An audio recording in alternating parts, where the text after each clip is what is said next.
Hello, my name is Jimbo Ivy, and on behalf of the City of Corvallis Parks and Recreation Department, I'd like to welcome you to our presentation of Choose Your Own Carol.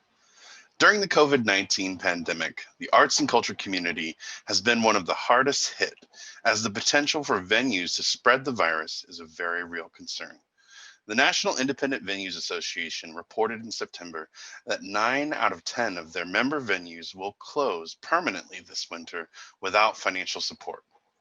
Donations are the lifeblood of community arts organizations like ours. Without your donations, we would not have been able to make all of the changes that we have made over the last 9 months that enabled us to continue to serve our community.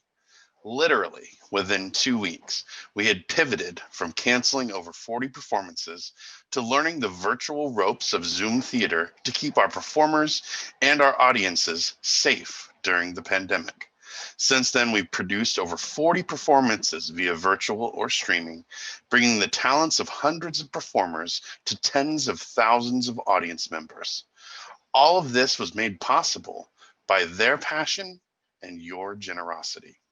So as we've done every year, we thought long and hard about how to provide an engaging donation campaign during the holidays, while being unable to celebrate in person during the pandemic. Tonight's show represents our solution to that conundrum and the result of months of work by our amazing volunteers and staff creating art despite the pressures and precautions of COVID-19. I would like to take a moment to recognize the Majestic team, Brandi, Rachel, and their amazing team of volunteers for coming up with this unique and apparently controversial take on the classic Christmas Carol experience. In our version tonight, Ebenezer Scrooge is the CEO of an incredibly successful web-based company, but that success comes at the price of the well-being of his employees, his community, and his soul. One fateful Christmas Eve, he is visited by the ghost of his old partner, Jacob Marley. Will tonight's story end, as tradition dictates, with the redemption of Ebenezer Scrooge, the triumph of the spirit of Christmas, and a happy ending? Or will the spirit of Bah Humbug reign supreme after his night of visitations fail to change Scrooge's heart, resulting in a tale of tragedy and revenge? About a month ago, donors started voting with their dollars to decide if it would be redemption or revenge. To give the origin story of this unique holiday happening, I would like to introduce the folks who have worked so hard to bring it to us. Please welcome our director, Brandi Douglas, and our playwright and adaptation extraordinaire, Rachel Kohler. Thanks, Jimbo. Hi, everyone. I'm telling you, I was really excited when I was approached to direct this play. I mean, it's full of holiday magic and people love it. It's just one of those Christmas classics. I love A Christmas Carol. Whereas I, by contrast, hate the story of A Christmas Carol, but I figured that would actually make it way funnier if a person who hates A Christmas Carol wrote a new adaptation of it. Well, I fell in love with A Christmas Carol when I was 11 years old and I watched A Muppet Christmas Carol for the first time. All of those smiling people and Muppets in pretty Victorian costumes. It's just so schmaltzy and samey. Boring people in boring Victorian costumes. It's like the Nutcracker. Everybody's seen it 1.5 million times. It's just the thing you do for Christmas. So to change things up, we decided to make it modern. I really enjoy the modern spin on the show. As wonderful as the traditional story is, we wrote the play with 2 endings. There's the conventional ending, which you should vote for, in which Scrooge is redeemed by the spirit of Christmas. And there's a tragic ending where Scrooge chooses to remain a humbug and the spirits have to exact their revenge, which is obviously more awesome.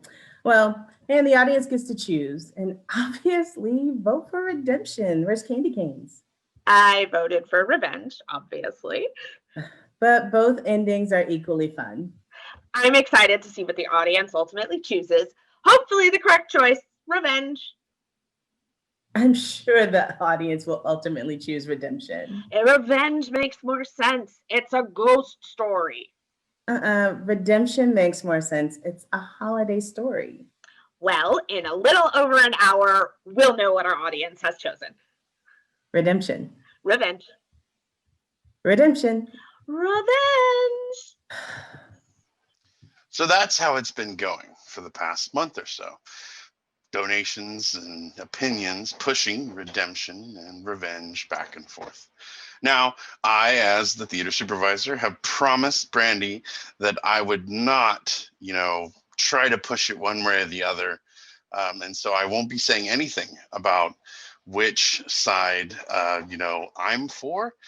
But, I think everyone knows in their heart of hearts which one it should be. So you will have your chance to support the Majestic tonight and sway Scrooge's fate. Right now, at this very moment, we have tabulations coming in from Cleestelle and Samantha, and it's too close to call. I mean, it's less than $30 right now. And so your donation of $20 during the first act or up to the end of intermission could be the thing that pushes the scales one way or the other, so that at that critical moment in the second half of the show, the one you want will be the one that wins. So from now until the end of intermission, you can head to majestic.org and click on support and then donate, or head to tinyurl.com/MAJ Another way to support the theater is to buy one of the items up for our online auction. If you head to majestic.org and click on Learn More, you can connect with our amazing auction full of brilliant homemade items and services from our amazing volunteers.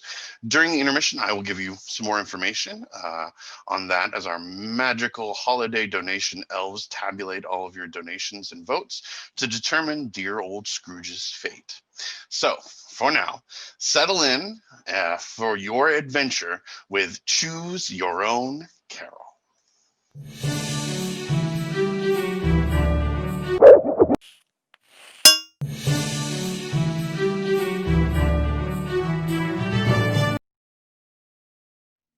Marley was dead to begin with.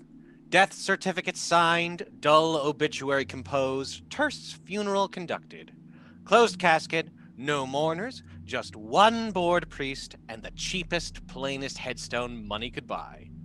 An ignoble, unremarkable end to an ignoble, unremarkable person. Marley was dead, and his end is our beginning. Scrooge was alive. They had been business partners, Scrooge and Marley, but the exact nature of their partnership had always been unclear. Not much changed around the office once Marley died. Scrooge didn't remove his name from the logos or the website. Marley's cubicle remained undisturbed. One might never have noticed that Marley was dead, if we hadn't already thoroughly established that he was. Scrooge was rich. Think top bracket, stock portfolio, tax haven rich. Although nothing about Scrooge's behavior or clothing supported this, he wore the same outfit every day. White t-shirt, gray jeans, white New Balance sneakers. Practical, comfortable, bland. No one had ever observed him take a vacation. He didn't own a second or a third home in the Hamptons. He did not, in fact, own a first home. He rented himself a one-bedroom apartment a few blocks away from the office, and he wrote it off as a business expense on his taxes. Once Marley was dead, Scrooge became considerably richer, as Marley willed his partner all that he owned. Marley was dead, and business was good. It is Christmas Eve, and Mother Nature is observing the holiday by dumping a truly spectacular amount of snow on the city. It is charmingly picturesque and utterly miserable, because while the office ostensibly has central air and heating, Scrooge has never once been seen to turn the system on, and the office is freezing. The dress code is strict, so many of the employees buy dress shirts a couple of sizes too large to hide their layers, or just think wistfully of warmer climes. So, yeah, they were business partners, but Marley died last year. I don't know if you could call them friends, per se. I don't know if I ever saw Scrooge and Marley have an actual conversation, now that I'm thinking about it. Marley's cubicle is just still there, sitting there. Like, he's gonna come back any minute. It's, kind of spooky. I guess Scrooge is doing the living for both of them. It might be generous to characterize what Scrooge does as living. Scrooge exists, Scrooge is at his computer when we arrive. and Scrooge is at his computer when we leave. Presumably he consumes sustenance, but no one has ever observed him actually do it. Popular opinion holds that Scrooge photosynthesizes his energy from cold, hard cash. And nothing else. Is this what passes for water cooler conversation here? Sure. If we had a water cooler. Or, breaks during which we could have a real conversation. Isn't Scrooge and Marley an incredibly successful company? I mean, that's why I applied. But Mr. Scrooge can't afford a water cooler? Well, he could. But he won't. So, that concludes your new hire orientation. Any questions? Why did I take this job again? Late stage capitalism? Oh, and don't forget your employee handbook. Oh, let's get to work. Lindsay is not prepared for the subarctic temperature of this office space. As she will shortly discover, a Starbucks latte will develop a crust of ice in less than 20 minutes, and her inevitable tears of frustration will freeze to her face instead of falling onto the fabric of the brand new suit that she now regrets wearing because the fabric is so thin. Tomorrow, I'm bringing a space heater. It's not allowed. Section 38.6.8 of the employee handbook. In the interest of the continued efficiency of our company's usage of energy, outside appliances of any kind are not permitted in the workplace. A sweater, then. That's against office dress code. Instant soup? We can't eat at our desk. And there's no microwave anyway. What's in the break room? A single folding chair facing an empty wall? Bold of you to assume we have a break room. Does Mr. Scrooge have heat in his part of the office? Nope. And all he wears is t-shirts. Pristine, white t-shirts. Day in, day out. Personally, I think he's cold-blooded. Like a reptile. No. If he were cold-blooded, he'd need heat just to function. That's how reptiles work. Alder, I'm an accountant, not a botanist. That's plants. You're thinking of a biologist. Oh, Lindsay. Oh, I hope you last longer than a week here. I'd love to have someone tag team harassing Bob. It's the only thing that keeps me going. Well, I'm glad to be of service, raising the morale of my fellow employees. I have found, Mr. Cratchit, that employee morale is both highly overrated and highly inefficient. Whereas the room had been chilly before, Scrooge's presence seems to plunge the ambient temperature below absolute zero. Alder and Lindsay bend over their keyboards, determined to look as busy as possible. Bob, as Scrooge's most senior employee, is not so easily deterred. Actually, Mr. Scrooge, on the subject of employee morale, Ex-nay on the Enefits Bay, Bob. I've been doing some research, sir. Seriously, not the time. And there are a lot of studies that show that offering benefits to employees can help with worker retention. The eyebrow twitched, Bob. You triggered the twitch. Which would in turn potentially increase efficiency because we wouldn't have to keep training as many new employees. I could send you some articles that I've annotated, which will... Mr. Cratchit! Yes, sir. Your son is ill. Yes. Yes, sir, he is. This, I believe, and correct me if I am wrong, is what is known as a pre-existing condition. Yes. Then, Mr. Cratchit, please explain to me how this would in any way increase efficiency, as you say. Premiums for you and your family would be significantly higher, would they not? Well, that is likely, yes. In this case, Mr. Cratchit, this request seems a singularly selfish one, does it not? I think it would be a boon to all of your employees, present and future. And do all of my employees agree with your personal assessment of their needs? Scrooge turns his penetrating glare upon Alder and Lindsay, who look anywhere but at Bob. There is a long, awkward pause. As I thought. But Mr. Scrooge... Because it is Christmas Eve, which, as I understand it, is traditionally considered a time for generosity and goodwill, I will generously overlook this conversation. You will all return to your work, as will I. Efficiency, as you say, Mr. Cratchit. Bob deflates slightly as he returns to his desk. A thick cloud of silence descends upon the office, broken only by the clacking of keys and the clicking of mice. Slowly, though, the inhabitants become aware of another noise, one that seems to be drawing closer, one which begins to resolve itself into the unmistakable sound of jingling bells. Uncle Fred! Merry Christmas! Fred. Fred is, as far as anyone knows, Scrooge's only living relation, although it's possible that Scrooge might have other family members who simply can't put up with him and so never do. Fred is either too cheerful or too dense to find Scrooge's general air of unpleasantness off-putting. Possibly both. He is an affable golden retriever in a Christmas sweater. Bob! Hi, Alder! Merry Christmas! Always good to see you, Fred. This is Lindsay, by the way. She just started today. Hi, Lindsay! Merry Christmas! Who wants a candy cane? Fred, we have been over this before. You may not harass my employees, and you may not bring candy into my office. For the record, I do not feel harassed. Oh, I know, but it's Christmas, Uncle Scrooge!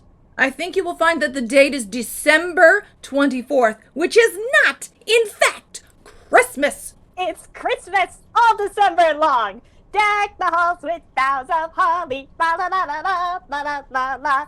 'Tis the season to be jolly, la la la la la la la la la. Thanks, Fred. But we can't eat these. No, you may not, as it clearly states on page 62 in the employee handbook. Oh, but surely you can make an exception for Christmas. Christmas humbug. Christmas? A humbug? I know you don't mean that. I do.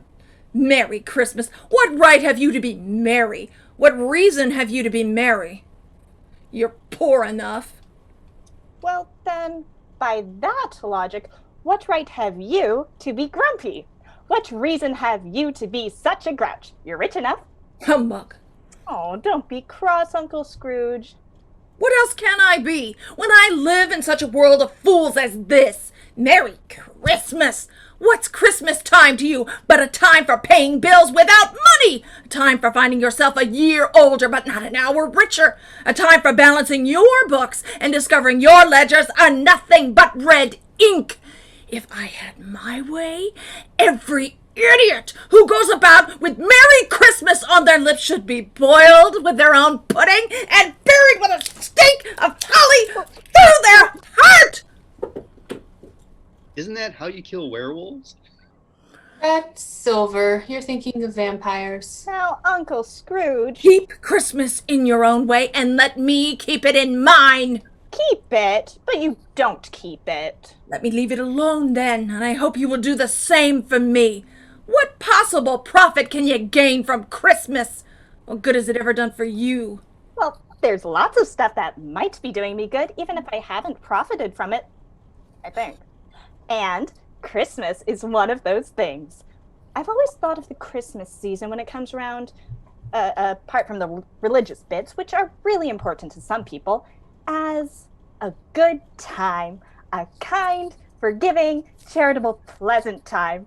It's a time of year when people seem to open hearts wider and to think of helping people everywhere, even if they don't know them. And therefore, Uncle, although it has never put $1 in my pocket, I believe that Christmas has done me good and will do me good. And I say, Christmas is awesome! Scrooge's employees offer up a round of silent applause for this impassioned oration, though they immediately return their attention to their screens upon a glare from Scrooge. That was quite the speech, Fred.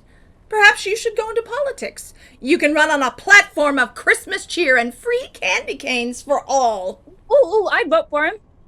Oh, don't be mad, Uncle Scrooge. Come over for dinner tomorrow. I would rather prefer to spend the whole of Christmas Day getting my teeth pulled without Novocaine than to attend your holly jolly hogwash. But why? Good afternoon, Fred. Why don't you ever come to dinner? Good afternoon. I've asked you to spend Christmas with me and the fam every year since I got my own place. Why don't you ever say yes? Why don't you stop asking? Well, okay then. Your loss. In honor of Christmas, I came, I invited, I failed, but I'll keep my Christmas spirit to the last. So Merry Christmas, Uncle Scrooge! Good afternoon. And a Happy New Year! Good afternoon, Fred. Merry Christmas, Alder, Lindsay, and Bob. Well, if you celebrate Christmas. If you don't, happy Hanukkah, Yule, Kwanzaa, or whatever you do celebrate. I hope you all have an amazing day. Oh, thanks, Fred. Same to you, buddy. Merry Christmas, Fred. See you next year. For sure. Enjoy your candy canes. Fred sails out, jingling all the way. Scrooge visibly winces at every jingle until the bells can no longer be heard. Silence reigns once again. I suppose you all want tomorrow off. Well, I had kind of assumed. I mean, we did come in on Christmas Eve.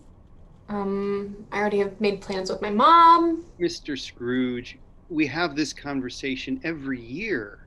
And I suppose you will all want to be paid. Do you not do holiday pay? Don't most companies like this do holiday pay? It's once a year, Mr. Scrooge. It's Christmas. The poor excuse to pick a man's pocket every 25th of December. Yes, you said that last year too, Mr. Scrooge, but I don't think the company went bankrupt. Fine. Get out of here, all of you. I expect to see you here all the earlier the following morning. Oh my god. Is he always like this? Yep. Oh, you get used to it. Or you don't. That's why turnover is so high. Well, I mean, the lack of benefits doesn't help. You gotta cool it with the benefits, Bob, or he's gonna find a reason to fire you. Where is he going to find another accountant that's going to put up with him? I still wouldn't put it past him. Come on, let's get out of here. I want to go home. I want to get a drink. Oh, this is a perfectly normal reaction to your first day at Scrooge and Marley. Come on, I'll show you the best bar on this block. Merry Christmas, Bob. See you later. Merry Christmas, Alder. Merry Christmas, Lindsay. Don't party too hard. Oh. That's what Christmas is for. Merry Christmas, Bob. Merry Christmas. Merry Christmas. Merry Christmas. All of the Merry Christmas. Humbug. What has any one of them got to be merry about? I ran Miss Lindsay's credit check last week. Tens of thousands of dollars in student loans. Mr. Alder? His partner divorced him earlier this year, and he'll be spending his vaunted Merry Christmas all by himself. And Mr. Cratchit has a mortgage, a wife, and more medical bills for his youngest son than he'll ever be able to pay. And yet, Merry Christmas! How can anyone in this world be merry? It's insanity! Scrooge packs up his things and locks up the office. It is bitterly cold outside, and the snow is piling up, but it's only a 10-minute walk to his apartment building, and he doesn't own a car. He doesn't consider it worth the price of insurance. As he passes a brightly lit storefront, a child approaches him with a shoebox covered in stickers. She is wearing a Girl Scout uniform, and she is distressingly adorable. Merry Christmas. I'm a Girl Scout in troop number 626, and I'm doing a service project for Christmas to get my next badge. And my service project is to raise money for the homeless shelter on 3rd Street. And I made my donation box myself. And would you please donate some spare change if you have some?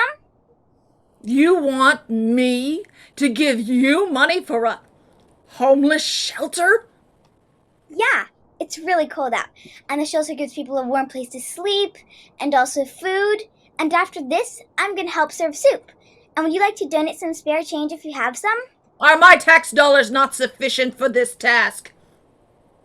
If our already bloated welfare state is not able to efficiently deal with this problem, why should I be further penalized? Maybe just a quarter? It's super cold out. People can get frozen if they have to sleep outside. If they would rather freeze, they had better do it and decrease the surplus population. You're really mean, mister. Mean has nothing to do with it. It's not my business. And it is enough for a man to understand his own business and not to interfere with other people's. Mine occupies me constantly when you're, older. I hope yours will do the same. Good evening. Scrooge continues onward, leaving the poor child behind, too confused to know whether she ought to cry or not. He stops at a convenience store, buys the cheapest microwave dinner on offer, one of those pizzas with a thin coating of dubious cheese and a cardboard crust, and arrives at the doorstop to his apartment building, a turn-of-the-century walk-up perched over an empty storefront that used to be a Hallmark store, before Scrooge raised the rent to the point that they had to move to a strip mall on the edge of town. The door to the stairwell is old, ponderous, and wooden, and its most distinctive feature is a heavy iron knocker, one that Scrooge has barely glanced at for all the time he has lived here. As he fumbles with his keys in the dark, the light bulb on the porch burned out over a year and a half ago, and he didn't consider it worth the expense to replace it. He drops them, and they clatter down the steps. Humbug! As he scrambles for his keys, the door knocker appears to undergo a curious transformation. Scrooge's head snaps up in surprise. Scrooge is the least fanciful person imaginable, so this phenomenon does not immediately compute. Marley's face, if it is his face, seems to shine with a dismal light about it, like a bad lobster in the dark cellar. Okay, breathe. I did not eat lunch. I'm therefore both lightheaded and woozy from lack of calories. I'm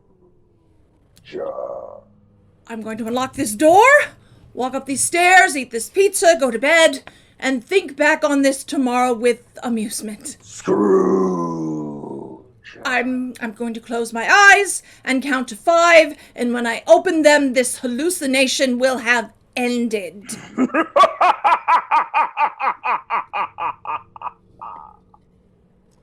When Scrooge blinks his eyes open, he is relieved to find the knocker a lump of wrought iron once again, with no otherworldly phosphorescence or whispered salutations in evidence. He sighs in relief, unlocks the door, walks up the stairs, and eats his pizza in the soft blue glow of a Wheel of Fortune rerun, which he watches less because he enjoys it and more because it offers him a chance to feel smug about solving all the puzzles long before the contestants do. He doesn't switch on any other lights. Darkness is cheap. However, before he turns in for the night, he flips the light switches on in his living room, kitchen, and a bathroom, feeling slightly silly as he opens the fridge looking for... what? Ghosts? He isn't sure, and he dislikes uncertainty. Humbug! Satisfied that his apartment is empty but for himself, he retires to his bedroom, closes the door, folds his jeans neatly into the laundry hamper, returns to the door to lock it, then climbs into bed. After a moment, he reconsiders, climbs out of bed, and scoots a chair against his door for good measure. His paranoia appeased, he rolls over and attempts to sleep with a final... Humbug. I say attempts, because not a moment after his head touches the pillow, the noise begins.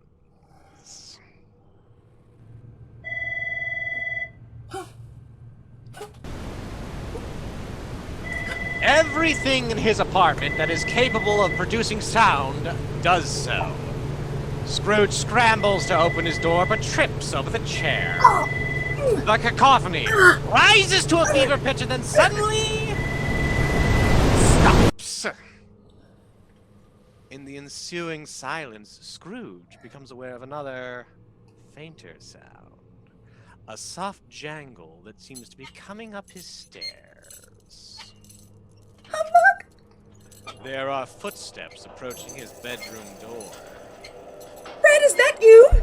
With your idiotic jingling sweater? There is no answer. There is a soft scramble at his door, as if someone is blindly groping the doorknob. It's still humbug. I won't believe it. Whether or not he is willing to believe it, there is suddenly a ghost in his bedroom. When he lived, Marley, like Scrooge, had a tendency to wear the same outfit day in and day out, and his fashion sense has not noticeably improved now that he is dead.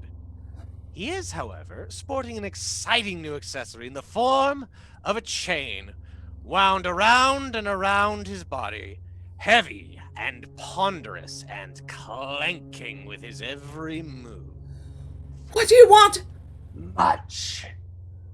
Who are you? Ask me who I was.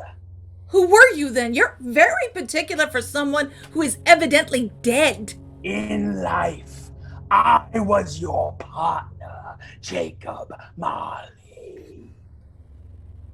You don't believe in me. I do not. What further evidence could you possibly require? I don't know. Why do you doubt your senses? Because any little thing affects them. A slight disorder of the stomach, a lack of sleep, a headache. Anything can make them unreliable. You may be a bit of undigested beef, a blot of mustard, a crumb of cheese, a fragment of a frozen pizza past its sell-by date. Well then, you asked for it. Man of the worldly mind! Do you believe in me or not? I do, I must. But why does your spirit walk the earth, and why are you walking it into my apartment? While my body lived, my spirit did not, and it is therefore condemned to do so after death. I am doomed to wander through the world and witness what I might have shared when I was yet on this earth, but cannot now in death. You are fettered with chains. Tell me why. I wear the chain I forged in life. I made it link by link and yard by yard. I wound it about me of my own free will, and of my own free will I wore it. Do you recognize it? Would you like to know the weight and the length of the strong coil you bear yourself? It was as full and heavy and as long as this, the last that I saw you. You have clearly labored on it since. Scrooge glances about him on the floor, half expecting to find himself surrounded by some 50 or 60 fathoms of iron cable. But he can see nothing. Jacob, tell me more. Speak comfort to me, Jacob. I have none to give. I cannot rest. I cannot stay. I cannot linger anywhere. My spirit never walked beyond our office, Ebenezer. In life, my spirit never roved beyond the narrow limits of our stock exchanging, tax evading, money grubbing hole. And I must make up the distance in death. Well, you can't have been going about it very efficiently in that case. Oh, captive, bound and double ironed, not knowing that you will find your mortal life too short for its vast means of efficiency, not knowing that no space of regret can make amends for one life's opportunity misused. Yet, such was I. Oh, such was I! Now, hear me. My time is nearly gone. I will, but it would be easier on me if you would be a little less flowery about it. How it is that I appear before you in a shape that you can see, I may not tell. I have sat invisible beside you many and many a day. I'm not sure how I feel about that particular revelation. It was not exactly been thrilling for me either. But I am here to warn you tonight that you have yet a chance and a hope of escaping my fate. A chance and a hope of my procuring Ebenezer. You were always a good friend to me, Jacob. You will be haunted by 3 ghosts. That's the chance and the hope? It is.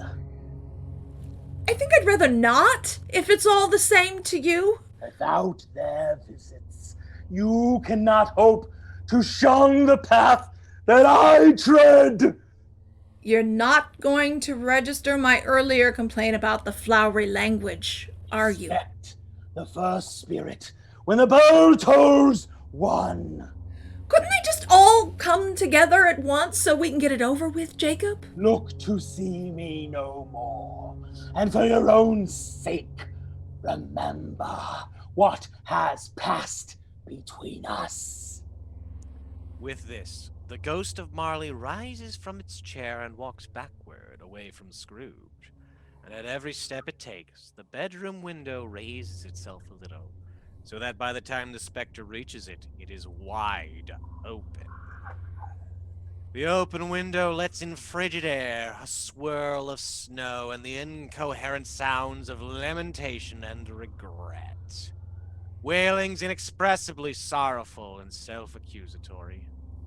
The specter listens for a moment, then joins in the mournful dirge and floats out into the dark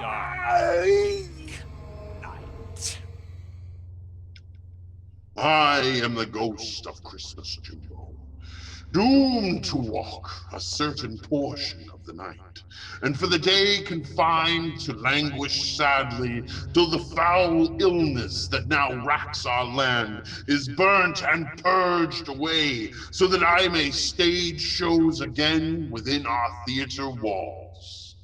Yet our majestic theater will survive, supported by the love of you who watch from screens that dot the whole of this wide world. The same cannot be said for Flint-Hot Scrooge. Will he survive the horrors of this night? Will he restore the goodness of his soul? Or will a tale unfold whose lightest word would harrow up your soul, freeze your hot blood? If you did ever your dear theater love, vote now with your donations. Choose for Scrooge. Scrooge closes the window and examines the door by which the ghost had entered. It is still locked, and the chair is still against the door. He finds himself unable to utter more than the first syllable. He sits heavily on his bed, and whether from shock, exhaustion, or the simple lateness of the hour, he flops over on top of his covers and falls asleep at once.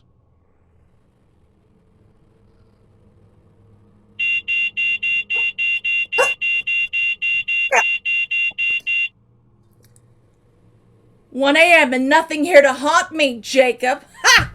It was all a dream. Ghosts, goblins, illogical humbug." Suddenly, a light blooms within the room, seeming to shine from under his bed. Scrooge shrinks back against the wall as a childlike giggle rings softly in the silence. Slowly, a small hand gropes its way up the mattress, its fingers pulling at the blankets and grasping its slow way towards Scrooge.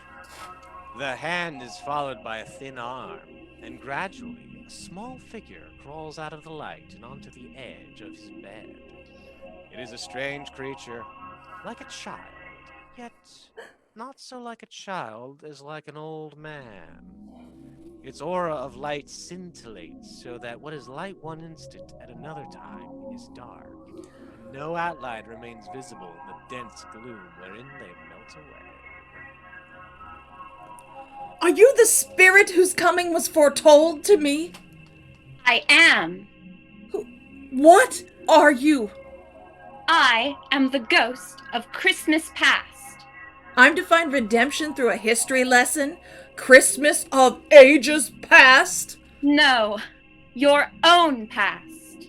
"For what possible purpose?" Why, for your own welfare. "I am much obliged for your concern, but I cannot help but think that a night of unbroken rest would have been more conducive to that end."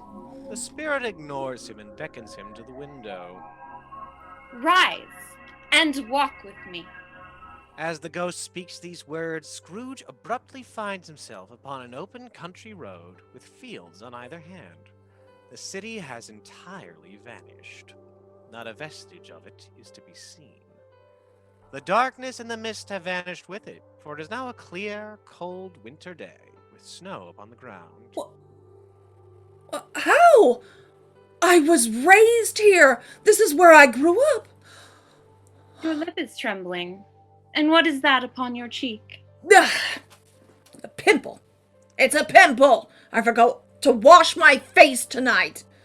Oh, if we must take some sort of nostalgic journey down memory lane, lead on. Let's get it over with. Do you remember the way? Remember it? I could walk it blindfold. The spirit drifts beside him on the road, bobbing gently through the air like a translucent balloon as they approach the empty building of a small elementary school. A few children straggle away from the grounds, shrieking and laughing in the half-hysterical joy that only Christmas break is able to inspire. Later! See you after Christmas! You should come over the day after to play Atari. Oh, you're getting an Atari for Christmas? I asked for one, but Mom's just gonna say that Santa knew I needed socks and underwear more, like he does every year. How do you do, fellow kids? These are but shadows of the things that have been. They have no consciousness of us at all. But I know them. They were in my class. 3rd grade, maybe?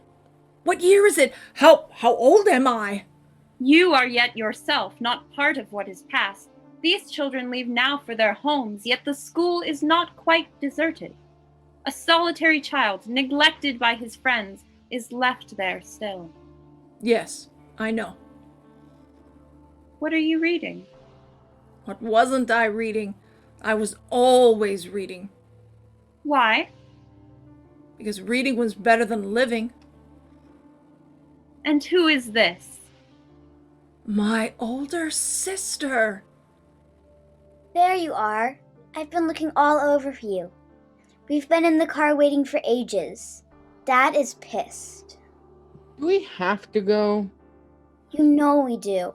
It won't be so bad this year. I promise. He's been better. I don't think I believe you. I know. What are you reading?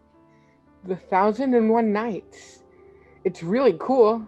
There are thieves and magic carpets, genies and princesses, and the book is much better than the movies. I wanted to finish it before... Yeah. Do you want me to put it in my backpack so it's safe? Yes, it's a library book, so I wouldn't want Dad... Remind me to give it back before you drop you off with Mom, okay? Come on. It's just for a couple of days. Christmas will be over before you know it. I promise. Another pimple? Ah! Yes! Quite a breakout. I guess I need to try a different kind of face wash. I wish... Oh, but it's too late now. What is it? Nothing. It's just nothing. There was a little girl who asked me for money. She looked a bit like my sister. I should have liked to have given her something. That's all. Always a delicate creature, your sister, whom a breath might have taken away. But she was kind to you. Yes, she was. She died a young woman and had, as I think, children. One child. True, your nephew. Yes, my nephew Fred. Let us see another Christmas. The spirit doesn't move an inch, but the world around it does, and Scrooge feels as if he is lurched sideways through space and time to find himself standing outside of a trim, neat office building. Inside, every light blazes, and music and laughter leak out around the edges and spill onto the snow. Ah, Scrooge, there you are. Mr. Fezziwig. Nose in a book, huh? Now, I said to my husband, him, oh, Ben's nowhere to be seen. 10-1, he's outside with a book. And he said, what? At one of your parties? Impossible, surely not. But here you are, so I've won my bet. You're welcome, I suppose. Who have we here? My old boss, Jack Fezziwig. I interned at his company my freshman year in college. Now, what book could possibly be more interesting than my party? He taught me a lot about business. Oh, Atlas Shrugged? Oh, really? What? It's a great book. Ugh, gross. You know what, though? I should introduce you to Jacob Marley. He loves that Ayn Rand. Yeah, come on, I saw him over by the cupcakes a few minutes ago.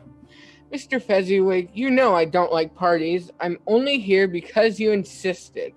I don't understand why any business would go through the expense of celebrating Christmas. It seems like such a waste of time and money. Hear, hear. Listen, it's a small matter to show a little gratitude during the holidays. Now, everyone here is my employee, and they've done good work for me all year, so why wouldn't I throw a party? Now, my attitude towards my people adds up to either employees that love their job or employees that suffer through their job. And why wouldn't I choose the former? No. A party is a drop in the bucket in terms of money. And if we're going to be cynical about it, which you are because you are cynical about everything, the return I get is more than worth the cost. Now, is any of this penetrating your cynically objectivist skull? I appreciate the advice, Mr. Fezziwig. No, you don't. But you will someday. Now come back inside before you freeze. What's the matter? Nothing in particular. Something, I think. No. I thought I should like to be able to say a word or two to my accountant just now. That's all. My time grows short. Quickly now. Another shift, another lurch, and Scrooge is back in his apartment. But it barely looks the same apartment now that all of the lights are on, the curtains are open, and a colorful riot of paintings and posters adorn the walls. There's a small, half-decorated Christmas tree in the corner of the living room. A woman is sitting by the tree, packing ornaments into a cardboard box. One shadow more. No, Spirit, not this. Matters very little to you, whether I'm here or not. You know that's not true. At this point, I've been completely replaced by your real lover. What are you talking about? Your bank account. It's not fair, Elizabeth. Would you rather still be poor? Because without my work, we would be. My feelings towards you haven't changed. Haven't they? Look, we've been together for a long time now. When we started dating, neither of us had any money. We could barely afford this old walk-up. We ate ramen every night, but we were happy. Happier, anyway. I was a boy when we met. I grew up. Is that what you're calling it? You're not the Ben I signed up for. What are you saying? Let me use some language you'll understand, then. I release you from your contract. Tell me honestly, if we hadn't already been together by the time you and Jacob struck it rich and you met me for the first time tomorrow, would you do anything other than ignore me? I would gladly think otherwise if I could. So I release you with a full heart for the love of the boy you used to be. May you be happy in the life you've chosen. Spirit, show me no more. Conduct me home. Why do you delight in torturing me? I told you, these were the shadows of the things that have been, that they are what they are. Do not blame me. Leave me. Take me back. Haunt me no longer.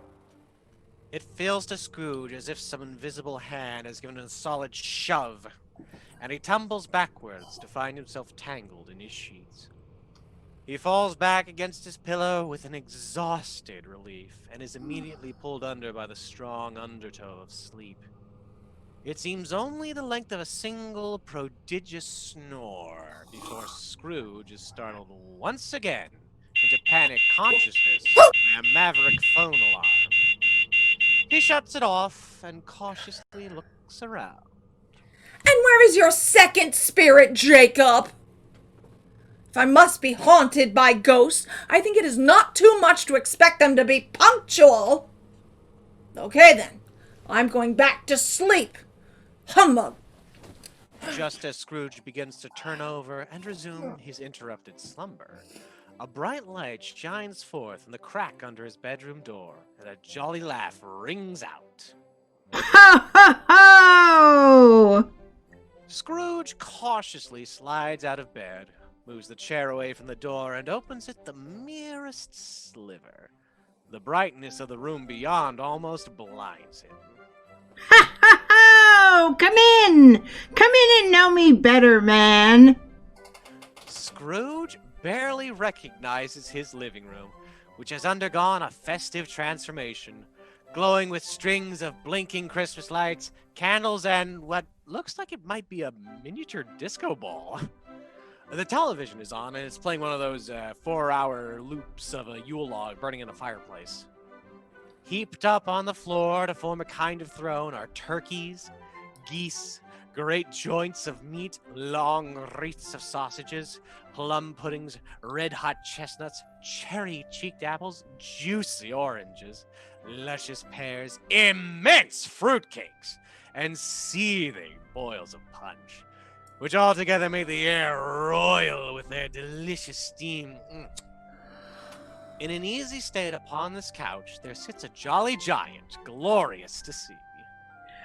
I am the ghost of Christmas present. Come in and look upon me. Scrooge does so. The spirit is wrapped in voluminous green velvet. Its feet, observable beneath the ample folds of the garment, are bare, and on its head it wears no other covering than a holly wreath, set here and there with shining icicles. You have never seen the like of me before. Never. No matter. Walk with me and know me better, man. Spirit, conduct me where you will. I wasn't the most willing participant on my last journey, but I'm beginning to reconsider my position on this whole haunting thing. Whatever you have to teach me, I'll try to learn. Then touch my robe and let us be off. The ghost bears them both through the air, soaring over the low roofs of the city and between the high ones. The world upon which Scrooge gazes is one of universally cheerful bustle. Families jumping out of cars laden with gifts and potluck food, churches alight with songs and stories, a cheerfully out-of-tune karaoke rendition of Wham's Last Christmas floating out from a bar and crystallizing in the chill. The spirit seems to hone in on the latter sound, and the song grows louder as Scrooge finds himself in a small, cozy bar a block or two from his office building.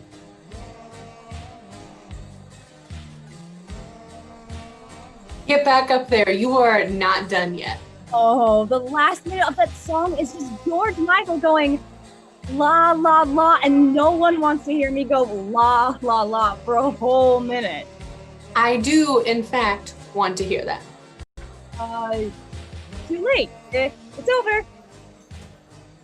Maybe you can try again after you've had another drink, which I bought you. I'm afraid I have a one wham per night policy. You know what? That's fair. 2 of my employees still out drinking? What time is it, Spirit? The present. That's not a time. It's the only time I know. Are you feeling better? After 4 drinks? Yeah. Do you think you're gonna stay on? God, I don't know. My liver won't survive if I have to drink this much after every workday. How do you deal with them? Oh, I try not to. I keep my head down and I code. Bob is really the only one who knows how to have a conversation with the man. And he says things used to be a little better when Marley was still alive, but I haven't been there that long. Are they talking about me? Do you think about quitting? Oh, at least once a week. But with things the way they are, I'm just not sure I'd find another job. At least it's not retail. Mm-hmm. The refrain of our generation. At least it's not retail. I sure would not blame you if you quit. Yeah. But, I hope you don't. Well, I can probably bear Mr. Scrooge for a little longer for the sake of your sanity. A toast, then, to barely bearable bosses. Here, here. To certainly stingy supervisors.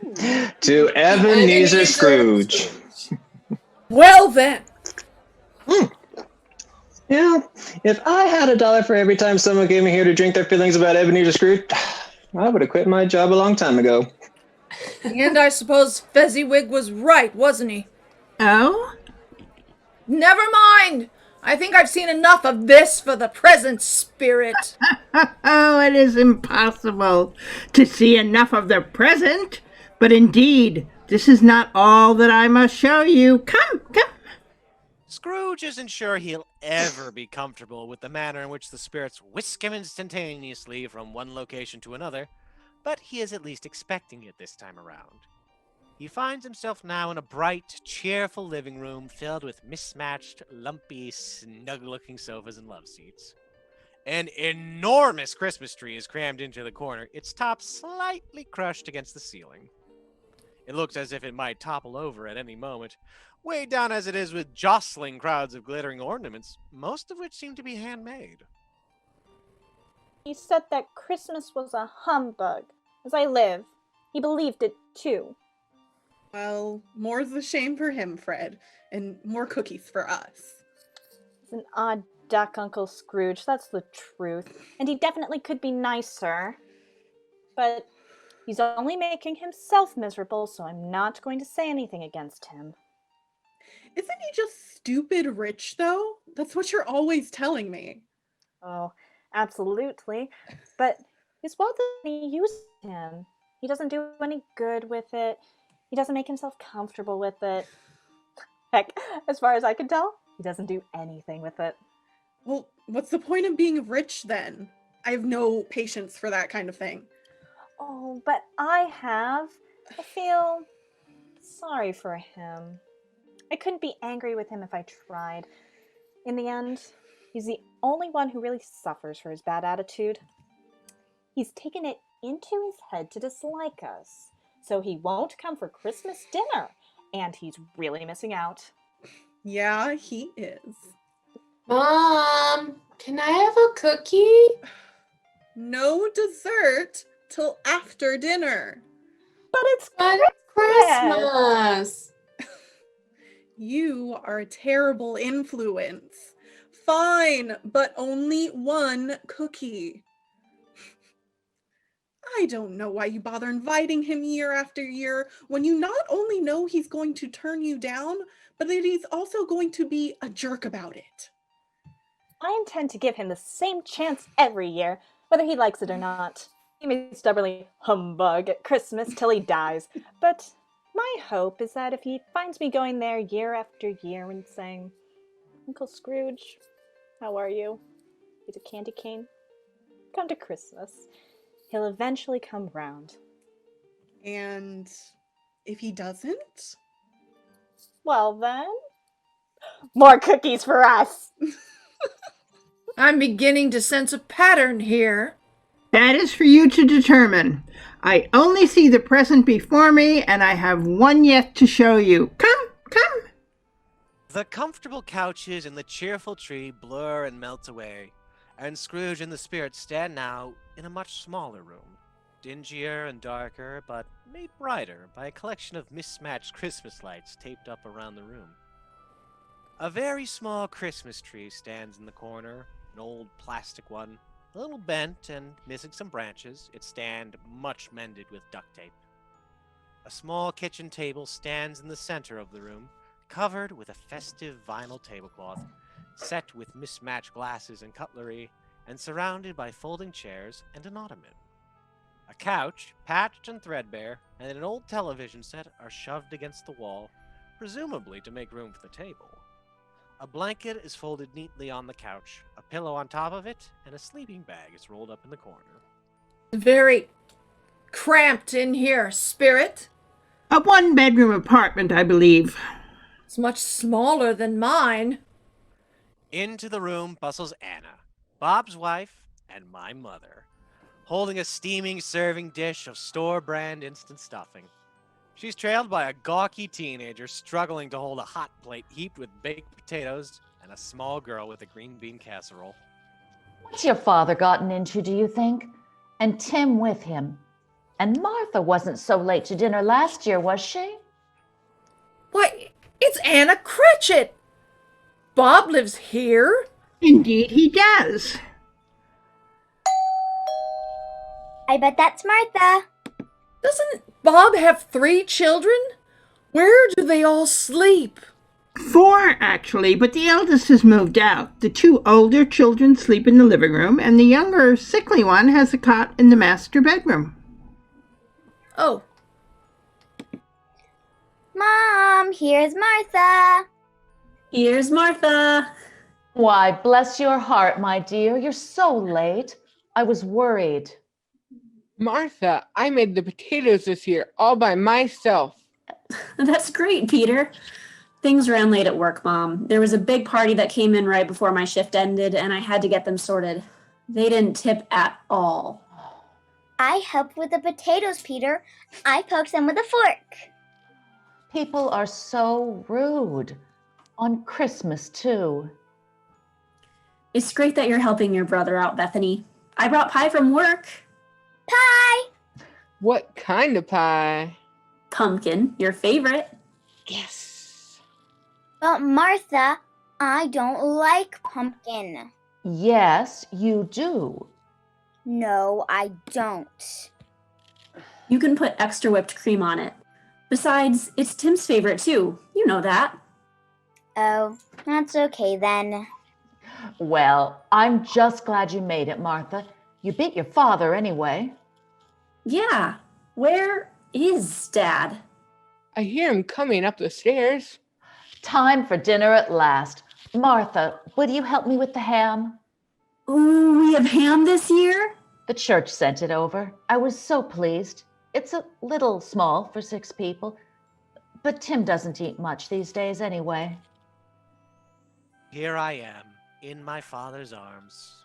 I'm not doing very well this Christmas, and the dark circles under my eyes attest to this, but my smile is genuine. I haven't been able to climb stairs on my own for almost a year, but I'm young enough still that being carried by my father is a fun ride rather than an embarrassing necessity. And where's our Martha? We saw her car in the lot, didn't we, Tim? It has even more bumper stickers than last time. Hi, Dad. Oh, it's wonderful to see you, sweetheart. You too, Dad. Hi, Tim. Hanging in there, buddy? Yeah. The ham is all ready. Peter and Bethany, will you take your brother and help him get changed out of his coat? Yeah. His brother and sisters are so ready to help, so cheerful, so uncomplaining. This is, as I understand it, the manner in which healthy family units function. Did not your sister do the same for you? I suppose she did as well as she could. And how did little Tim behave this afternoon? Oh, as good as gold and better. If somehow he gets thoughtful sitting by himself so much, and he thinks the strangest things you've ever heard. He told me coming home that he hoped that people saw him in the church because it might be good for them to remember that just because someone is sick, that doesn't mean that they can't go out and enjoy things sometimes. How's he really doing? Oh, better, Martha. He's better. As well as he can be, I suppose. I come back into the room under my own power this time, albeit a bit slowly. It's time to eat now, right? Yes, let's eat. My mother and Martha go to fetch the ham as the rest of the family arrange themselves elbow to elbow around the little table. I'm propped up with a few pillows from the bedroom. The ham re-enters the room to great acclaim, and we settle down to the serious business of eating. I am, as always, the slowest to finish the least amount of food, and I give half my ham to Peter when my parents aren't looking. Then it's time for pie and a splash of sparkling grape juice for everyone. A Merry Christmas to us all, my dears. God bless us. God bless us, everyone.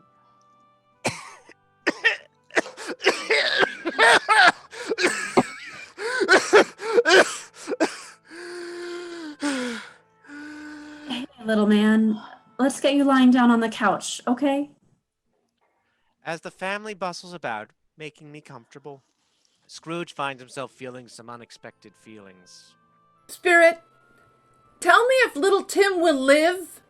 Well, I see a vacant seat at the table and a small coat without an owner carefully preserved. If these shadows remain unaltered by the future, the child will die. No. Oh, no. Kind Spirit, tell me he'll be spared. If these shadows remain unaltered by the future, none will find him here. What then? If he's likely to die, he had better do it and decrease the surplus population. Oh, I didn't mean... All right, then. Now that we're all settled, let's have a toast to Mr. Scrooge. Mr. Scrooge, the founder of our feast. The founder of our feast, indeed. I wish I had him here. I'd give him a piece of my mind to feast upon, and I hope he'd choke on it. My dear, it's Christmas Day. Oh, yes, it should be Christmas Day, on which one drinks the health of such an odious, stingy, hard, unfeeling man as Mr. Scrooge. You know he is, Robert. Nobody knows it better than you do after all these years. It's Christmas Day. I'll drink his health for your sake and the day's, not for his. Long life to him, a Merry Christmas and a Happy New Year. He'll be very merry and very happy, I have no doubt. To Mr. Scrooge.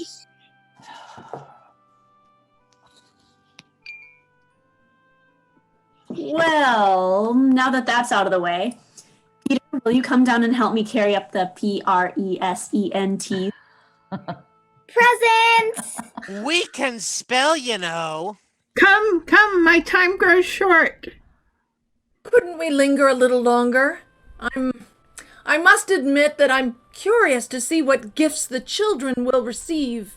The present passes always into the future. I may linger no longer. My cheerful family fades away, leaving Scrooge and the ghost of Christmas present in darkness. The spirit seems dimmer somehow, thinner, less substantial. A bell begins to toll.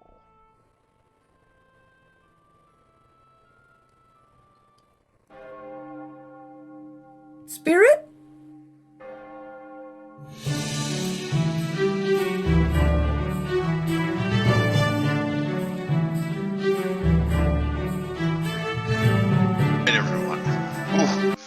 Such a cliffhanger ending there.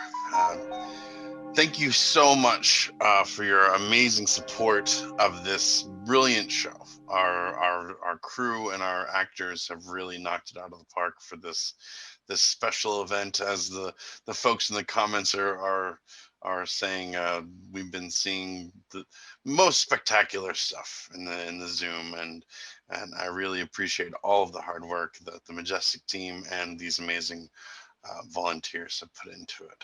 So now I have an update on the status of revenge versus redemption, and I think a lot of people are going to be excited to know that during the first act, redemption pulled ahead significantly.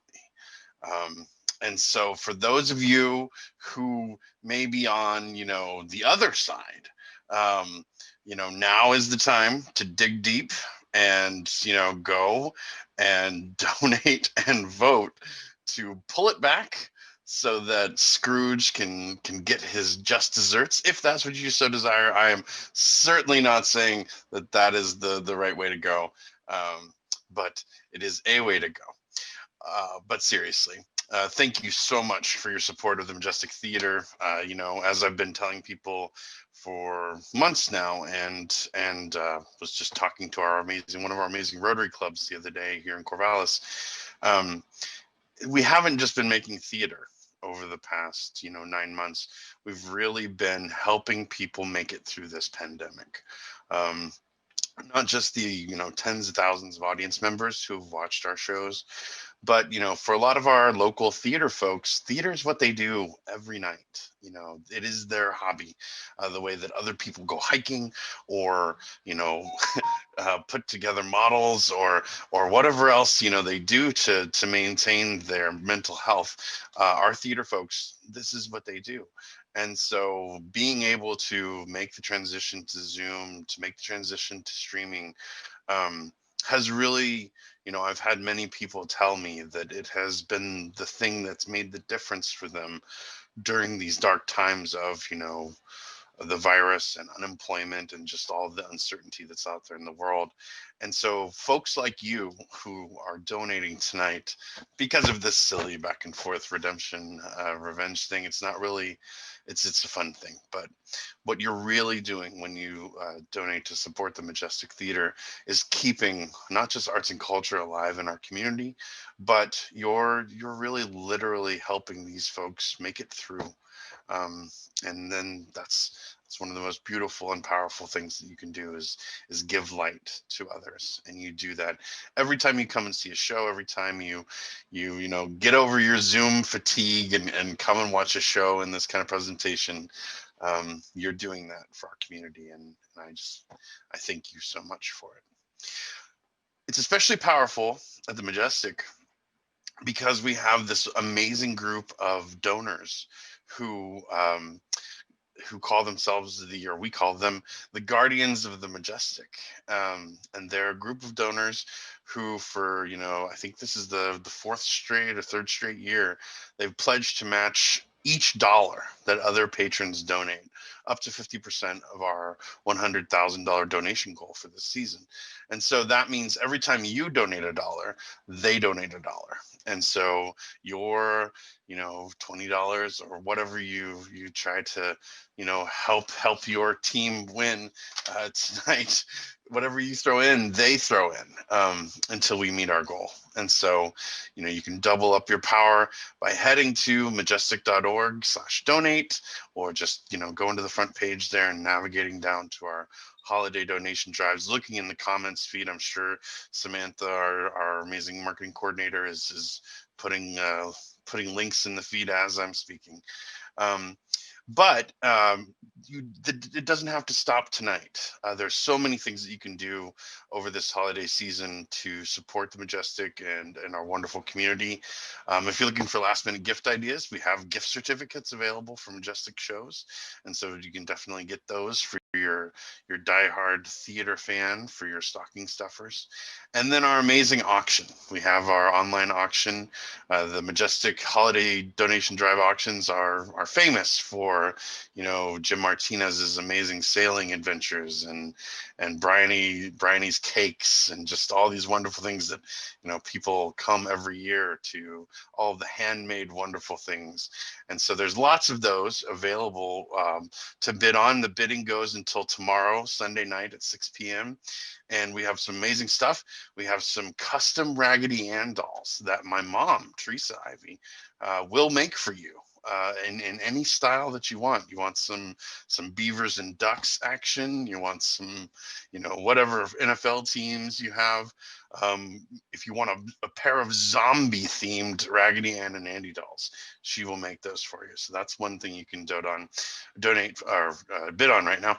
There's a basket containing gifts and puzzles from Grassroots. There's handmade bags from Nancy.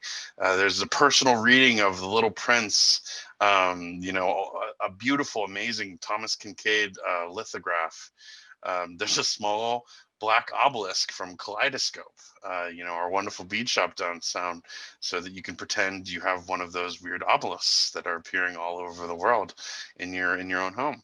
There's acorn earrings. I mean, that's the thing I think when I look at myself in the mirror is I would be so much cooler if I had some acorn earrings. So you can have those.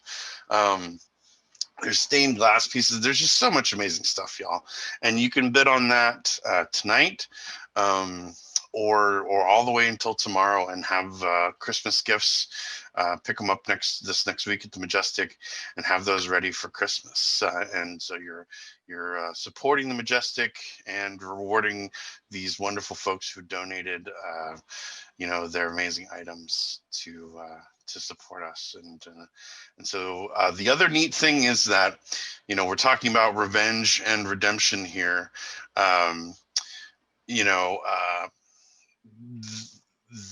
You'll see one ending tonight, whichever one ends up winning. But everyone who donates from the start of the drive that has started in mid-November through tonight and on until the end of the year, anyone who donates up until December 31st will, when they donate, or we'll send out a big email next week, will get the other ending. So the crew has recorded both endings already. And so whatever ending doesn't play tonight, you'll get to see the other ending if you have donated during the campaign, or donate, tomorrow or all the way up until the 31st. So that's a little extra gift that you'll get for donating.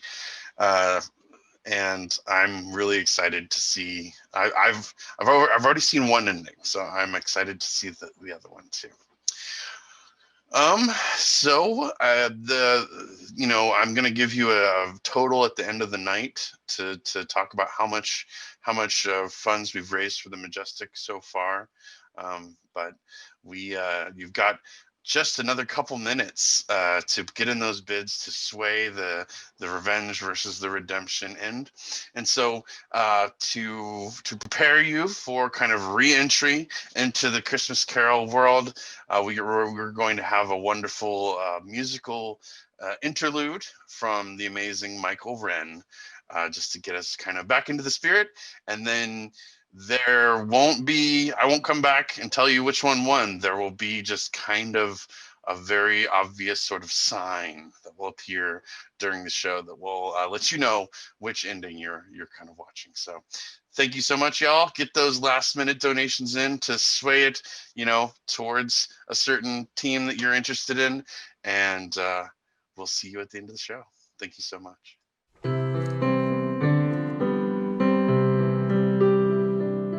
In my eyes of Valentine's and Easter eggs and New Year's wine, but when my heart finds Christmas, my eyes will shine like new. All the days are kind to me, but fall too far behind to see. But when my heart finds Christmas, I hope it finds you too. Let the angels sing around us, Christmas time is here. Let our children's love surround us, laughing and filled with cheer. My heart told me once before to find my dream and search no more. But when my heart finds Christmas, I hope it finds you too. When my heart finds Christmas, I hope it finds you too.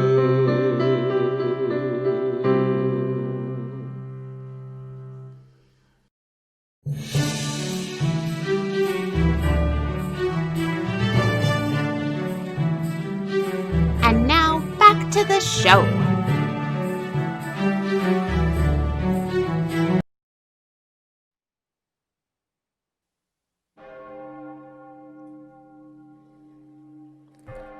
Spirit?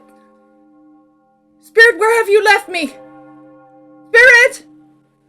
As the bell tolls, Scrooge beholds a solemn phantom, draped and hooded, coming like a mist along the ground towards him.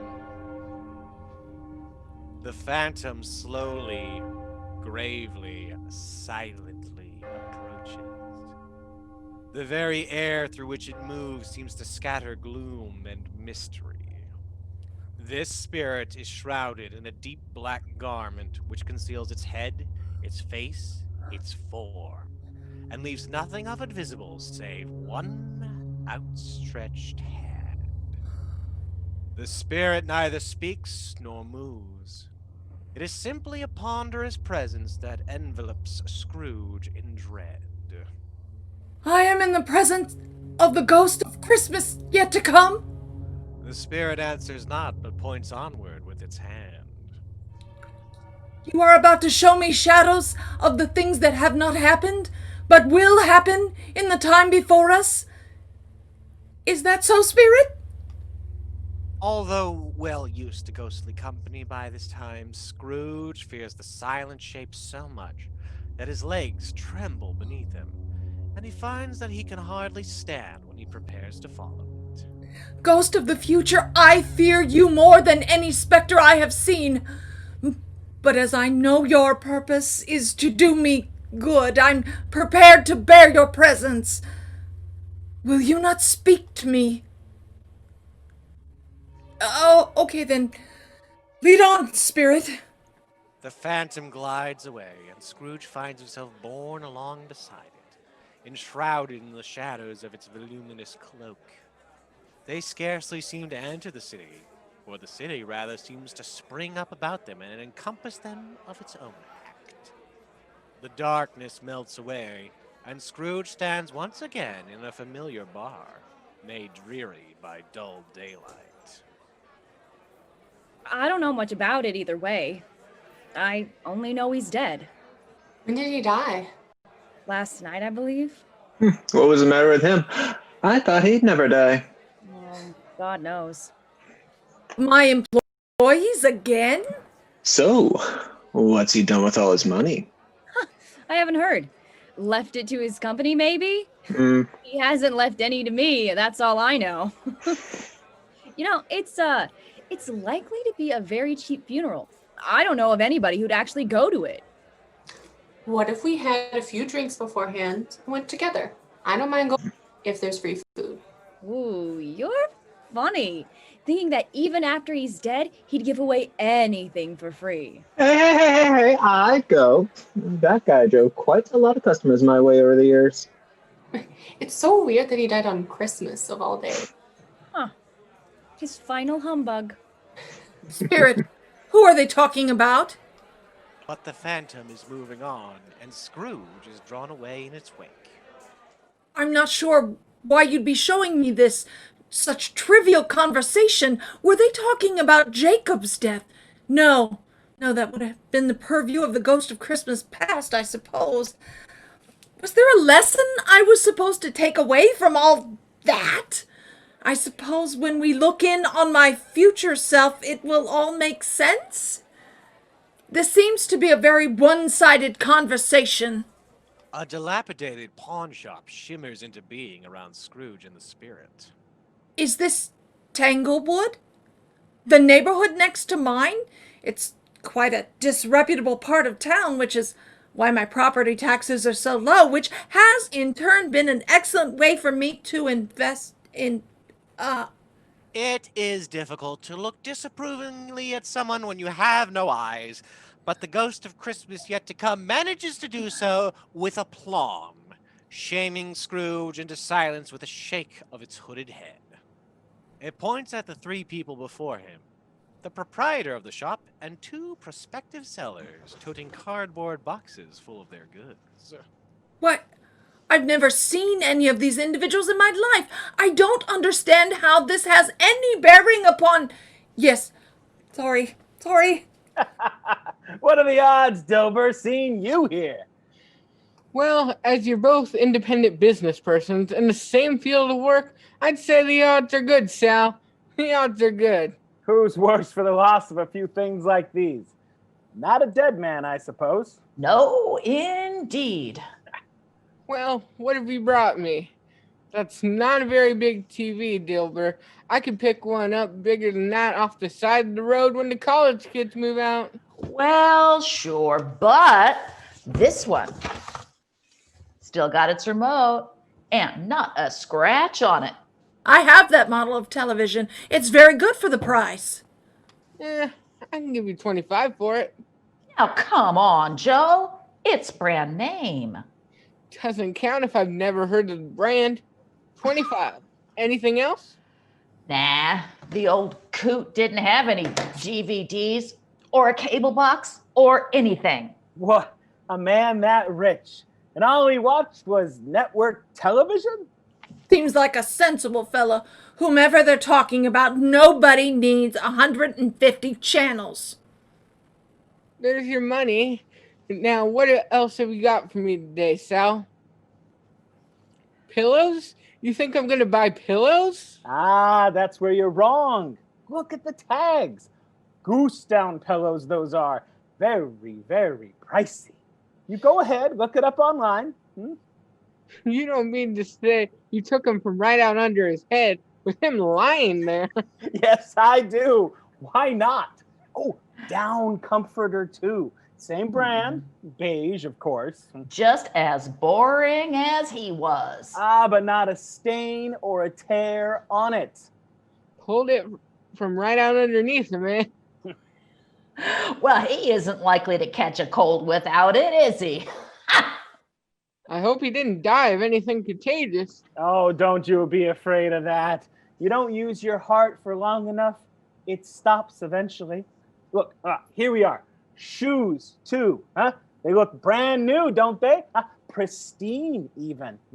New Balance. Good brand. I have some of their stock in my portfolio. Wouldn't want nice shoes like that to go to waste, huh? How do you think they'd go to waste, then? By putting them on him to be buried in, to be sure. Who's gonna look at his feet in the coffin? Who's gonna be looking at him at all? You think anyone's going to that funeral? Maybe. If there's free food. Well, there you go, Sal. 250. Ah, there's the end of it.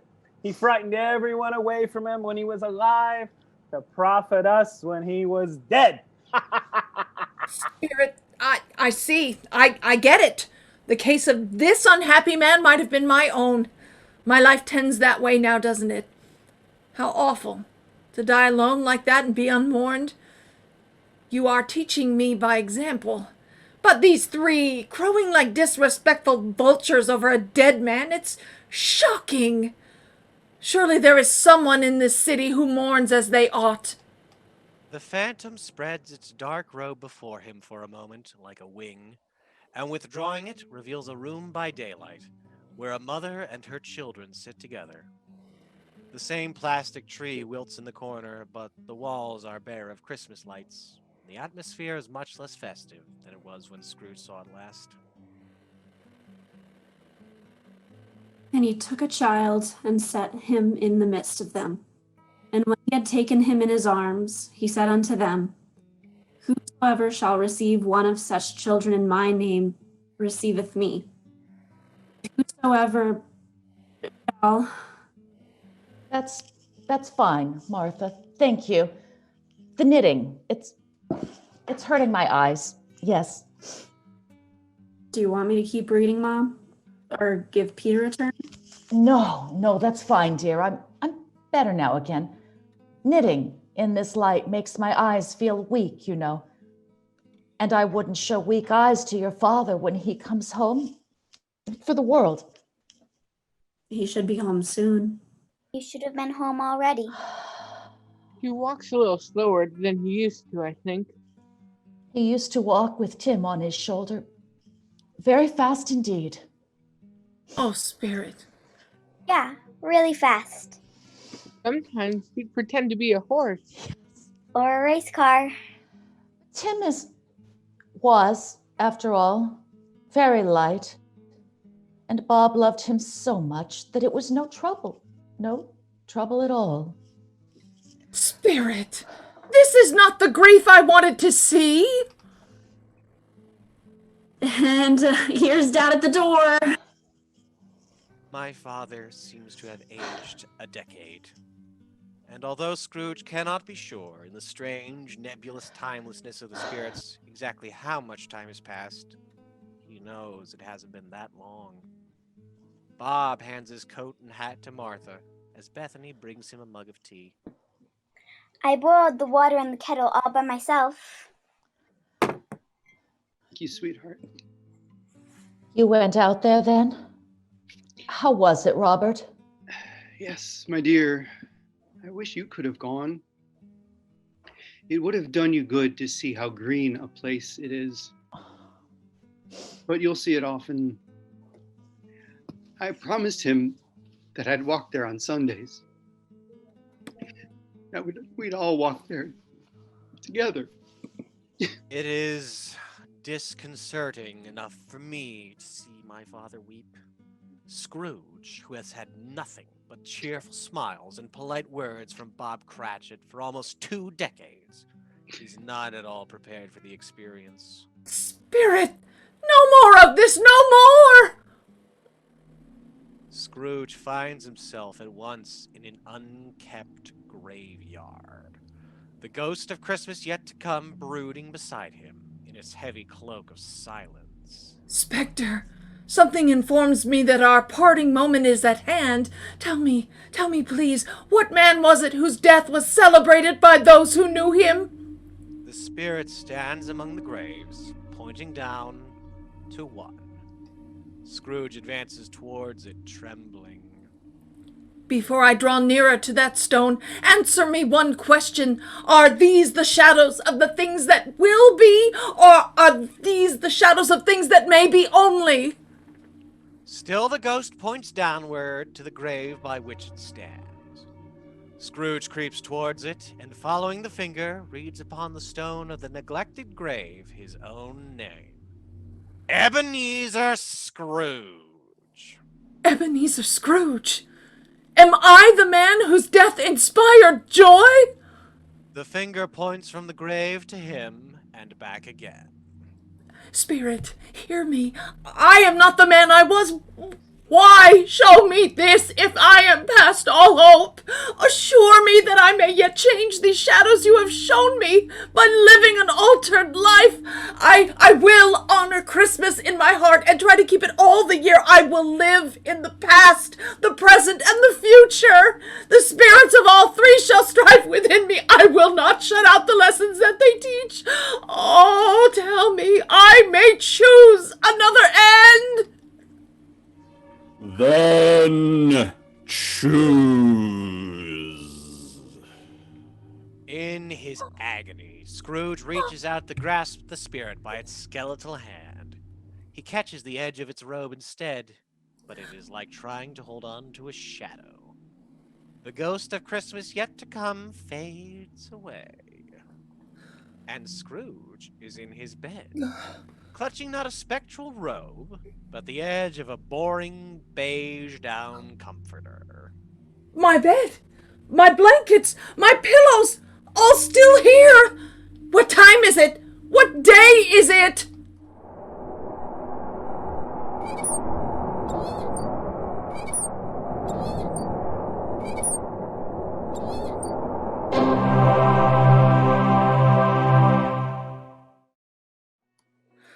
Oh, Jacob, you were right. I will live in the past, the present, and the future, and I will hold the words and visions of each spirit within me. Scrooge is so fluttered and so glowing with his good intentions that his broken voice scarcely answers to his call. He scrambles around his bedroom, barely able to ready himself for the day. I don't know what to do. I'm as light as a feather. I'm as happy as an angel. I'm as merry as a schoolboy. I'm as giddy as a drunken man. A Merry Christmas to everybody. A Happy New Year to the whole world. Oh, this is my door by which the ghost of Jacob Marley entered. This is the chair in which he sat. This is the window through which he fled. It's all right. It's all true. It all happened. Scrooge is not accustomed to laughing. But really, for a man who has been out of practice for so many years, it is a splendid laugh. A most illustrious laugh. I don't know what day of the month it is. I don't know how long I've been wandering with the spirits. I don't know anything. I'm quite a baby. Never mind, I don't care. I'd rather be a baby than a grumpy old humbug of a man. Running to the window, he throws it open and puts out his head. No fog, no mist. Clear, bright, jovial, stirring, cold. Golden sunlight, heavenly sky, sweet fresh air, merry bells. Below, a Grubhub delivery driver bustles by holding a bag full of Chinese takeout, checking addresses as he goes by. Scrooge cranes his head out of the window. Hey! What's today? Wait, what? What's today, my fine friend? It's Christmas Day? It's Christmas Day. I haven't missed it. The spirits have done it all in one night. They can do anything they like. Of course they can. Of course they can. Listen, friend. Yeah? Wait right there. I'm coming down. Look, can I make this delivery first? It's just next door. I don't want it to get cold. Yes, of course. Sorry about that, friend. The driver heads off to deliver his takeout as Scrooge bustles around his apartment, throwing on his coat and shoes, grabbing his wallet, and flying down the stairs, 2 at a time, to the street. There you are. Hi, what's up? I would like you to make a delivery. Okay. We have an app for that. Grubhub, yes, I'm aware of the service, though I have never had cause to use it. Is your supervisor making you work on Christmas Day? Well, I don't really have a supervisor in the traditional sense, you know? It's a gig job. I work when I want. And you want to work on Christmas Day? I mean, not really, but I've got rent coming up soon. How much is your rent? What? Your rent. How much is your rent? $1,500 a month. Well then. Excellent. All right then, here we are. This should more than cover the delivery fee. You can just fill your name in. Holy what? 2,000? Do you know the artisan butchers at the corner, one street over? Yes. Oh, an intelligent youth. Do you know whether they have Christmas hours? I think so. Let me check.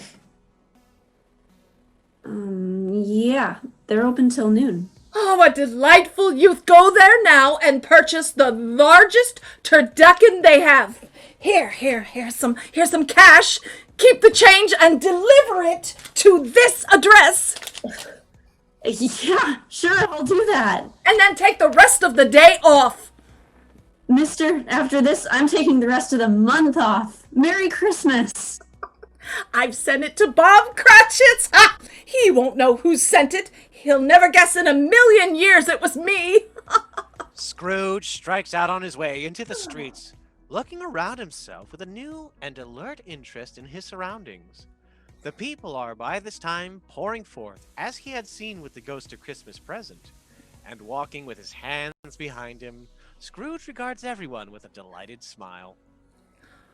He has not gone far when, coming on towards him, he beholds the tiny Girl Scout, still holding on to her shoebox with grim determination. Merry Christmas. I'm a Girl Scout in troop number 626, and I'm doing a service project for Christmas. Oh, it's you. My mom said if you came back, I was supposed to go inside and tell her so she could come out and... My dear child, I would really like to apologize to you for my harsh words yesterday. I was inappropriately unkind, especially to one as young as you are. I think you are doing a very good thing. Oh, thank you? Will you be out here asking for donations all day? No, I'm actually about to go eat dinner with my grandma. Oh, that sounds like a very jolly time. Here, I'm sorry I didn't give you anything last night. I hope this more than makes up for it. Wow, that's a lot of money, mister. And here's my card. If you contact me after the holidays, perhaps we can set this homeless shelter up with a corporate sponsorship. I don't know what that means, but it sounds really good. Bless you, child. Merry Christmas. Merry Christmas. Next, Scrooge ducks into a small bar, one into which he has never once stepped foot, at least in the waking world. Welcome, happy holidays. What'll you be having? Oh my gosh. Hello, Mr. Scrooge. Mr. Scrooge. Hi, I didn't know you went to bars. I generally do not. Well, can I get you anything? No, thank you, but here, you can put my employees' drinks on my tab. Really? Actually, would it be possible to just charge their drinks to me going forward, ad infinitum? I'm given to understand that I inspire people to drink. I think so. I guess I could just bill you. Yes, that would be fine. Here's my card. That's, very generous of you, Mr. Scrooge. Thank you. It is I who should be thanking you. I realize that working for me has been difficult, and I'm grateful that you've stuck with it as long as you have. I have recently been reminded by an old friend that my attitude toward my people adds up to either employees that love their jobs or employees that suffer through their jobs, and I fear that you have both been suffering. When you come back next week, I'd like to discuss some changes to policy at Scrooge and Marley. You mean when we come back tomorrow? I did not misspeak. I want you to take the rest of the week off as vacation. Paid, of course. Oh, wow. Do you want to sit and have a drink with us? Yeah, I'm about to fire up the karaoke machine. Thank you, but I have a few more stops to make today. Sing one for me. Alder does a mean last Christmas, as I understand it, but don't forget the la-la-las at the end. Lindsay will want to hear them. Scrooge is buoyed out of the bar on a sea of bemused stares. But as he turns the corner, he hears the first synthy chords of Wham! Bubbling out into the street, and he smiles. His next stop is some distance away, and he considers calling a cab. However, spending more time in the winter sun seems like a pleasant pastime, especially since Scrooge is discovering that he rather Christmas decorations he has never noticed before. Eventually, he arrives outside of a slightly shabby townhouse whose windows and awnings overflow with Christmas lights. The wreath on the door is so large that he has to move some of the greenery aside to find the doorbell. He takes a steadying breath before pushing the button. The door cracks open almost at once, and a small, slightly sticky child looks up at him, a cookie in each hand. Is your father at home, my dear? Dad, it's for you. Who is it? I didn't think we were expecting anyone else. Hello, Fred. Bless my soul! I have come to dinner. You have?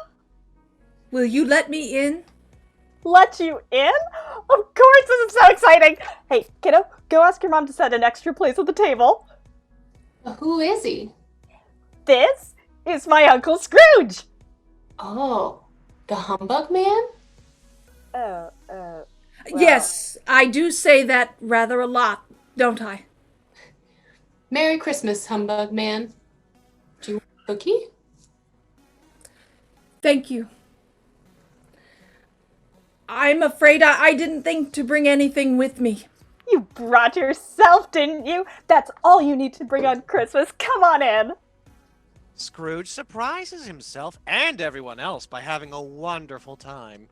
He discovers he rather likes his nephew's family, and he accepts his new moniker, the Humbug Man, with grace and good cheer. Staying later than he intends, he even accepts a ride home from Fred. The next morning, he walks into his office with a new found spring in his step. 9:05? I don't know that I've ever been this late to the office. I thought Bob would already be here. Scrooge is unaccustomed to playing pranks, so he is thrilled when Bob makes the setup for this one all the easier by being a full 18 minutes late to work. It's admirable to see how quickly my father whips off his coat and scarf to situate himself before his computer keyboard as efficiently as possible. But no late employee can escape the notice of Ebenezer Scrooge. Hello, Mr. Cratchit. I'm very sorry, sir. I was running late this morning, and Step into my office, sir, if you please. Christmas is only once a year, sir, and my family was perhaps making a little overly merry yesterday. It has never been, nor will it ever be, a regular mistake. Mr. Cratchit, I'm not going to stand for this sort of thing any longer, and therefore... Please, Mr. Scrooge, it won't happen again. And therefore, I'm about to raise your salary! I'm sorry, Wait, what? Merry Christmas, Bob! A merrier Christmas, Bob, my good, patient fellow, than I have given you for many years. Come, I've given the rest of the staff the week off, and I'd like to do the same for you. But first, won't you allow me to buy you lunch? I'd like to discuss the research you've been doing on employee benefits, and after the new year, I'd like to set up some meetings with you for us to determine the best way to implement that research. Do you like sushi? Yes? Yes, sir. Scrooge was better than his word. He did it all and infinitely more. And to Tim, to me, who did not die, he was a second father. He became as good a friend, as good an employer, and as good a man as the good old city knew. Some people laughed to see the alteration in him, but he let them laugh. His own heart laughed, and that was quite enough for him. As far as I know, Scrooge has had no further interactions with the spirits, and I think he would have told me if he had. He's told me all the rest of the story of his strange Christmas carol 10 years ago, and I've been writing the story down. I'll be presenting the first draft next semester in my freshman creative writing course, actually.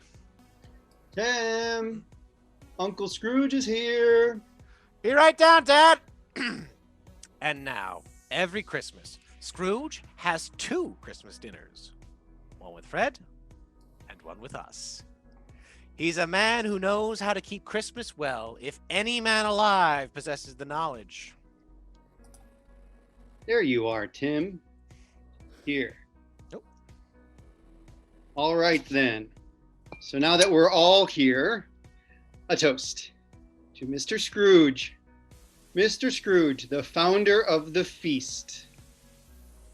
And a Merry Christmas to us all, my dears. God bless us. To Mr. Scrooge, Merry Christmas. God bless us, everyone.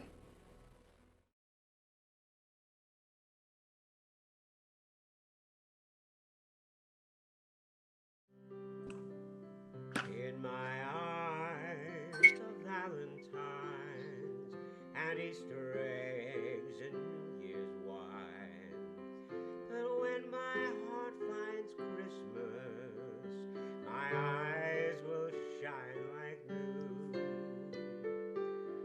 All the days are kind to me, but fall too far behind to see. But when my heart finds Christmas, I hope it finds you.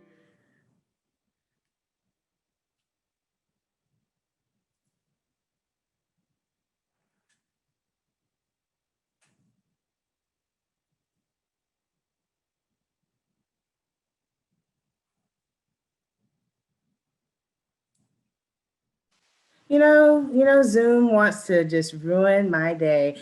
Hi, everyone.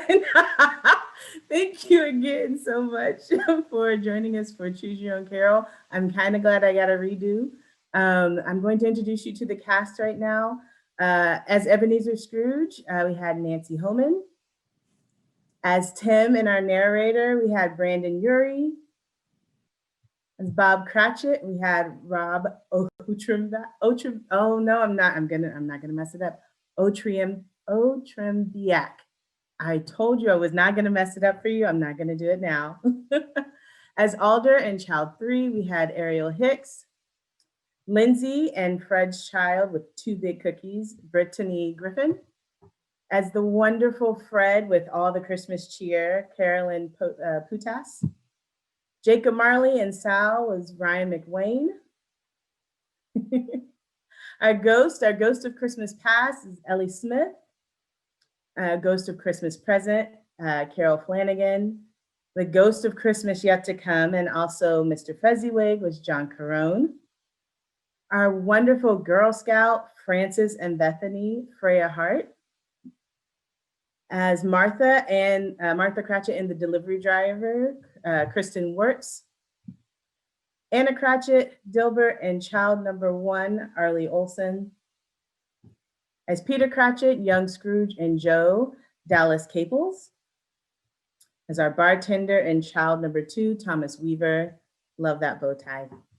As Madeline and Elizabeth, Brianna Manasseh. Our wonderful emergency actor who is just a cheer to work with, Rose Taylor. And the ultimate person who put this all together for us, Amanda Vanderhyde.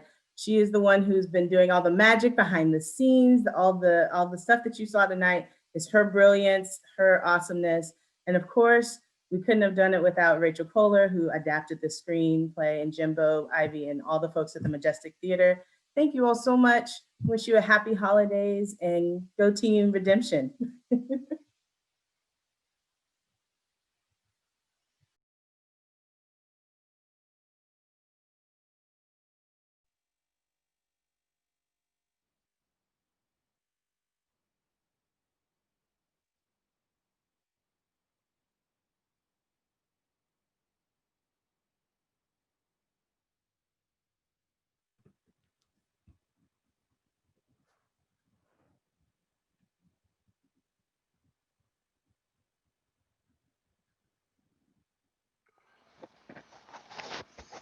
Can you guys hear me now? Okay. There we go. Sorry about that. We're just having all kinds of fun mic issues tonight. I have a new headset, and so we had a thing. So thank you so much for joining us tonight, and it's been a wonderful evening and amazing show from our wonderful actors. Big huge thanks to Brandi and Rachel and all of the amazing actors that put this together for us. And I would like to also thank our wonderful Majestic crew who do all the wonderful things behind the scene. Of course, Amanda Vanderheide definitely knocked it out of the park tonight with the running a show this complex is incredibly difficult. And so big thanks to her. Cleasel Birdwell, Samantha Kalita, Kira Anderson, Chad Howard, Winnie Casapides, Rachel, of course, Estefania, Calvin, just everyone at the Majestic has been doing an amazing job this year in keeping all the arts going and just making it possible for our amazing volunteers to do this kind of stuff. So tonight, totals. So this is huge, y'all. Normally at this time, we would have raised, from our donation drive till December 19th, we would have raised about $11,000. With all of the wonderful things that y'all have done tonight in rooting for your respective teams, we're almost at $20,000. So about $8,000 ahead of where we would usually be at this point, which is just huge, especially in this year with the pandemic and everything. We really need that support, and so it's just so amazing to see all of the generosity that y'all have been putting forth for us. And there's still time if you would like to see the alternate ending, the team revenge ending. You can donate between now and the end of the year to get that, or you can go and bid on one of our amazing auction stuff, of which there's still stuff that hasn't even been bid on, so you could totally get it tomorrow at 6 p.m.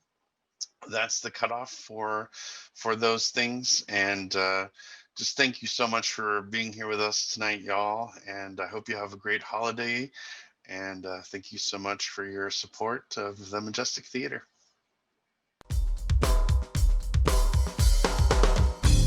In January, escape the cold with a heartwarming romance starring lovers in disguise, mischievous gods, and protective parents. When Neptune demands the sacrifice of a fair virgin, Galathea's father disguises her as a boy to escape the danger. But danger of another sort lurks in the woods in the form of Cupid, Diana, and her amorous nymphs. And more dangerous still, a fair youth to tempt Galathea's heart. Join a cast of fantastic creatures and hapless humans by sending in your video auditions by 5 p.m. on Monday, January 4th. 2020 has been an intense year with many possible themes to use for 10 Tiny Dances. Each year, the choreographers must incorporate the chosen theme into their dance. 10 Tiny Dances 2021 focuses on the experiences of Black, Indigenous, and people of color, with all the performers being from BIPOC communities. Each performer has created their own dance work, using different movement forms, spoken word, singing, or some surprises you'll just have to attend and see for yourself. 5 Southern women, whose friendships began many years ago on their college swim team, set aside a long weekend every August to recharge those relationships. Free from husbands, kids, and jobs, they meet at the same beach cottage, the Sweet Delilah, on North Carolina's Outer Banks, to catch up, laugh, and meddle in each other's lives. Information on all these great shows and more can be found at majestic.org.